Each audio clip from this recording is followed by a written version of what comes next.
Sebastian Stan, and I play Chris. I was a huge fan of Karen Casamas. I just liked that there was a dubious nature to almost every character. You know, there was sort of like an ambiguous kind of duality to each of them, in the sense that they were riding a very fine line between being relatable, likable, and then also extremely unlikable and kind of despicable as well. And the same went for the leads, you know, for Nicole's character. And I thought that would make for an interesting, different film, and maybe one that we hadn't seen before, especially in the hands of Karen. I thought that, you know, it'd be a great opportunity to be a part of something like that. I think the partnership of her and Nicole in this movie is probably what stands out the most. I think, you know, you're getting her at probably operating at one of her best, you know, Karen, and then you're getting, and her doing that with like one of the most talented actresses that we've ever known, playing a role that she's never played before in a very different, unrecognizable way, and that marriage, I think, is what makes this movie, you know, special and unique. So with Karen, I think it was refreshing that, you know, it's nice to have a woman director, a woman DP, a woman AD, a woman editor. You know, I mean, just across the board, you know, women sort of led this whole thing. For Karen, like, I feel like she was one of my favorite directors ever, in a way, because she knew what she wanted from the get-go, and then but at the same time knew how to lead you kind of when you needed guidance, and then also to leave you alone. She was actually more confident and more firm in the way she communicated what she wanted than some of the male directors that I've worked with, you know. He's an undercover agent, and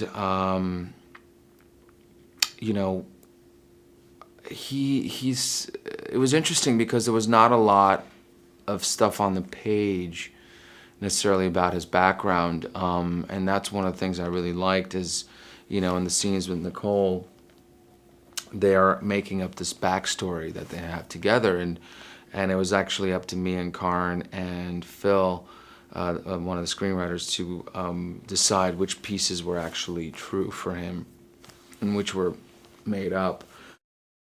It starts out as a job, and then they're put in this sort of interesting predicament and circumstance where they're having to pretend to be together and to sell that very well. And you know, I think as soon as they meet, there's an instant sort of pull there, and they probably both look at each other and realize, oh, this might not be that difficult. There are certain aspects that are, I think, are in their backgrounds that are very similar, that kind of, you know, may or may not be a weak link, you know, ultimately, in the sense that they both really kind of discover something about themselves in the process, you know, escaping their regular life, and then in a way that they never really planned or knew they were going to end up that way, I guess. She's one of those people that just has a certain kind of an intensity. I mean, I find kind of that is, you know, just sort of seduces you. Like, you kind of get really wrapped up in it. I mean, it was, you know, my job in a sense was made easier that way, playing off of her, because I knew that, you know, she was very present with me, and so I was, you know, it was very easy for me to react off of. You know, I didn't really have to think much about anything, and that's a testament to her, as well as, you know, a generosity that she brings. I saw her, and it was strong. I mean, I was blown away, you know. I mean, just the makeup people were unbelievable.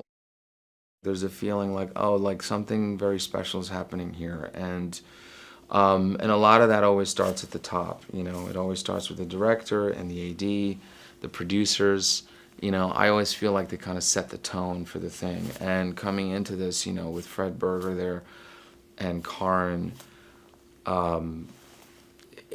it just, everything felt very sort of relaxed and confident in a way.